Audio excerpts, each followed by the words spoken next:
This video is on absolute value equations. The first question we will consider is the absolute value of x equals 5. We know from past experience that anything that goes in these absolute value signs can be positive or negative. Therefore, my answer should be positive 5 or negative 5.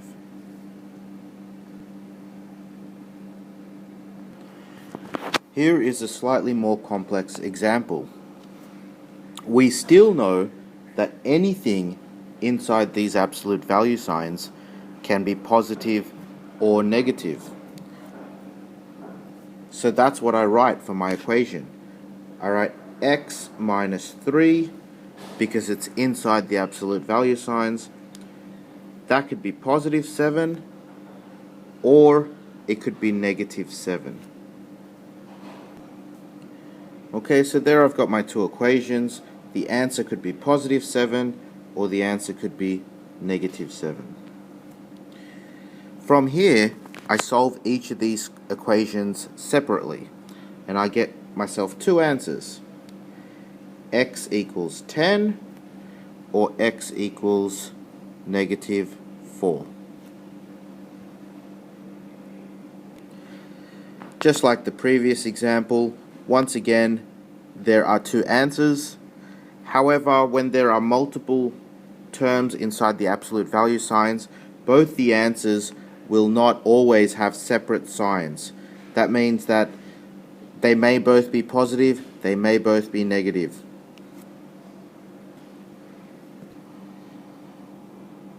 There is another method to solving these equations. I'll show you that method as well. It's the method that I prefer, but it's a little bit more complex. So here we go, here's our next question. This method tells you that whatever this second number is, the distance from that is this number here. Okay? So this says that the distance from 5 is 2. So 5 is here. And if I go 2 spots away, I go 1, I go 1, 2. And so I land at 3. Or I could go 1, 2 in this direction, and I would land at 7. So my two answers are x equals 3 or x equals 7. Here's another example. Once again, the distance from 10 is 4 units. So I start at 10 and I go 1, I start at 10, start at 10 and I go 1, 2, 3, 4 units, and I end up at 14, or I go 4 units in this direction, 1, 2, 3, 4, and I end up at 6. So my two answers are 6 and 14. What happens when you have a positive number there? Well, you need to rewrite it as x minus 4. You're replacing the positive with two negatives.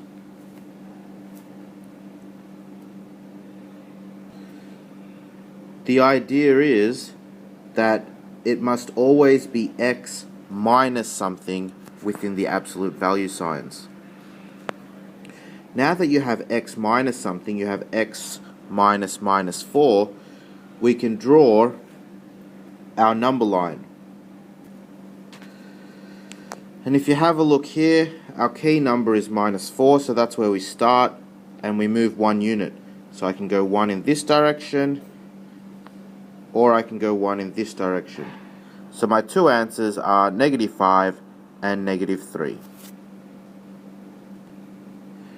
Remember, the order that you subtract within the absolute value signs is irrelevant. That's because when I do 8 minus 5, I get 3, and when I do 5 minus 8, I still get 3, but when I take the absolute values, when I do 5 minus 8, I get -3, but when I take the absolute values, they're both equal to 3. Okay, so that means that I can rewrite this as x minus 3 equals 2, and these two are exactly the same. Once I've rewritten it, I can then use my number line to do the question. So I start at 3 and I move 2 units. So starting at 3, I can go 1, 2 in this direction, or 1, 2 in this direction, and my answers are 1 and 5. When we have more complicated questions such as these, there are a few things that I need to have. So I need to make sure that the number in front of my x is 1. In maths, we say that the coefficient of x must be monic, or x must be monic. This sign here must be negative. So in this particular question, all I need to get rid of is the 2. Now that's a multiplication, so I need to do the opposite, which is divide by 2. Despite the absolute value signs, if I do the same thing to each and every term, I'm not actually changing the question. Divide by 2, divide by 2. They cancel, so I'm left with x minus a half in absolute values is equal to 5 over 2. Okay, so I've drawn my number line. This time I start at a half. Whoops. This time I start at a half and I must move 2.5 spots. Okay, so here is a half and I'm moving 1, 2.5 spots. So I can end up at 3, or I can move 1, 2.5 spots and end up at -2.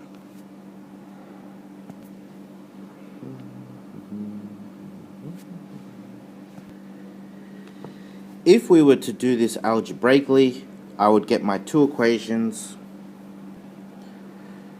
First one's positive, second one's negative. Then I solve it algebraically, so I bring the 1 or the -1 to the other side in both cases. So 2x equals 6, or 2x equals -4. Divide by 2, so x equals 3, or x equals -2. Alright, what happens in inequalities? Well, let's do the first method, which is algebraic. So I get my answers, x equals +5 or x equals -5. Just write them the other way around. So this is my lowest number. What I'm going to do is, I'm going to check a point lower than my lowest number. So I might pick -6. This is my highest number. So I'm going to check a point above my highest number. So I might check 6. And finally, I'm going to check a point between my numbers. So I might check 0. Okay. So when I put -6 in there, I get an answer of 6 because the absolute value of -6 is 6. Well, 6 is not less than 5. So this one does not work. when I put this value in here, I also get 6. Well, 6 is not less than 5, so that doesn't work. But when I put this value in there, I get 0 is less than 5. That is true.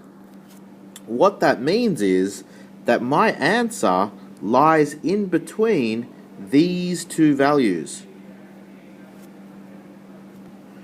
So the way I write that,